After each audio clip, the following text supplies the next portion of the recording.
Session start होगी अप्रैल से।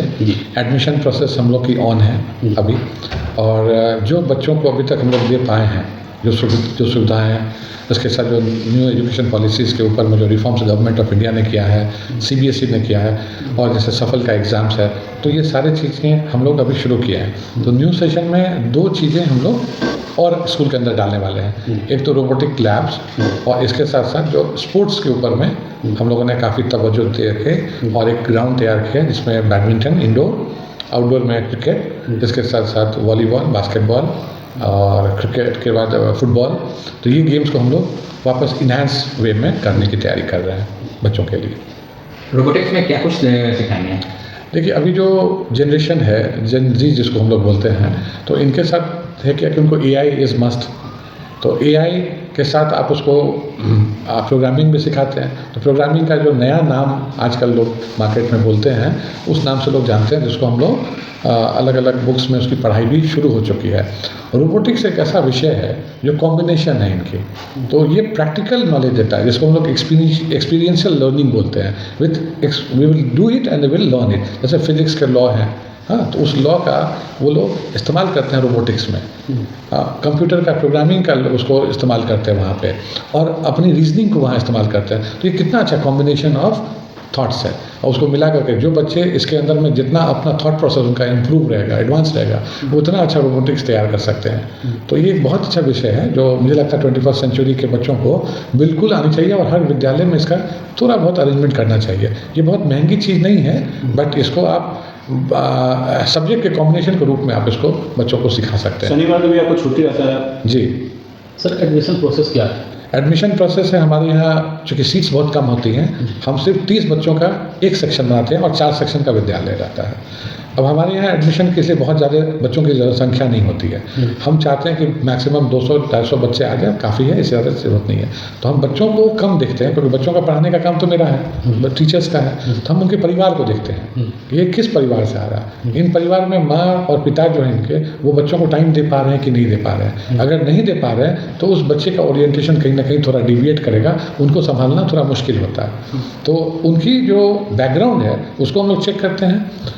उनका एक डायग्नोस्टिक टेस्ट होता है, उसके बाद डायग्नोस्टिक टेस्ट में हम लोग पता करते हैं कि इस बच्चा इस क्लास के लायक है या नहीं है।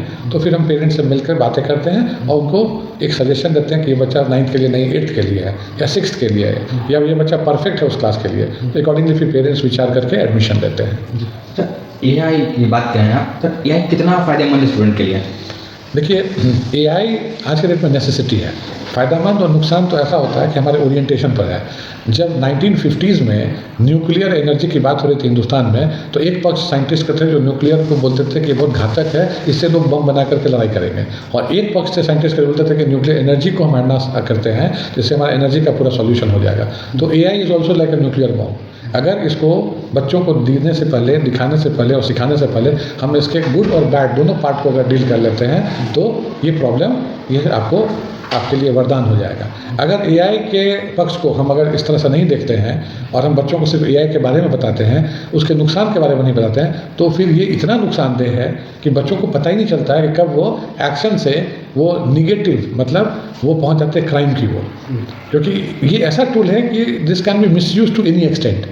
तो बहुत सावधानी की ज़रूरत है। इसलिए मेरा ये अनुरोध रहेगा किसी भी पेरेंट या किसी भी स्कूल से कि बच्चों को सिखाएं सारी चीज़ें, उसमें कोताहल ना करें, लेकिन उनके हाथ में टूल देने से पहले ये करें कि इसकी मॉनिटरिंग पूरी तरह से हो। Monitoring is must. जीडी को इनका एजुकेशन पर तो काफ़ी ध्यान बच्चों को देते हैं जी। एक्स्ट्रा एक्टिविटी पर भी बहुत बढ़-चढ़ के हिस्सा लेते हैं। जी। कितना मायने रख रहा है बच्चों के लिए? देखिए, आज का जो हमारा समाज है हिंदुस्तान का, हम लोग अब सुपर पावर बनने की ओर है।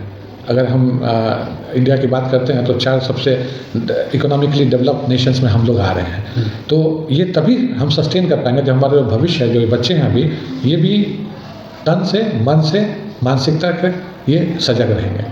तो इसके लिए आपको एक्स्ट्रा करिकुलर एक्टिविटीज़, स्पोर्ट्स देना ही होगा, क्योंकि मैक्सिमम बच्चे जो आज पटना में हैं, जो आ रहे हैं हमारे विद्यालय में, या 300 सीबीएसई के विद्यालय पटना के अंदर में, इनमें जो बच्चे जा रहे हैं वो कहाँ से आ रहे हैं? वो तो अपार्टमेंट से आ रहे हैं, फ्लैट से आ रहे हैं। उनके पास फील्ड नहीं है, उनके पास खेलने की जगह नहीं है। तो उनकी स्थिति आने वाले समय में ऐसी होगी, अगर आप खेल का प्रबंध नहीं करेंगे तो इनको तो 25-30 साल में शुगर हो जाएगा, 30 साल में इनको हाइपरटेंशन हो जाएगी। तो सस्टेनेबल हमारा पॉपुलेशन रहेगा ही नहीं, तो हम उसको बढ़ा के क्या करेंगे? तो आप उसको खेल खेल पर तवज्जो दीजिए, खेलने दीजिए उनको, फील्ड में जाने दीजिए, और इससे मत डरिए कि उनको चोट लगेगा। उसके लिए फर्स्ट एड है। और पेरेंट्स को ये चीज़ समझना होगा कि हमारे बच्चों को फील्ड की ज़्यादा ज़रूरत है। किताब की ज़रूरत तो है ही, स्कूल आते हैं किताब पढ़ने के लिए और शिक्षा लेने के लिए, लेकिन उनमें खेल का भी उतना ही महत्व है।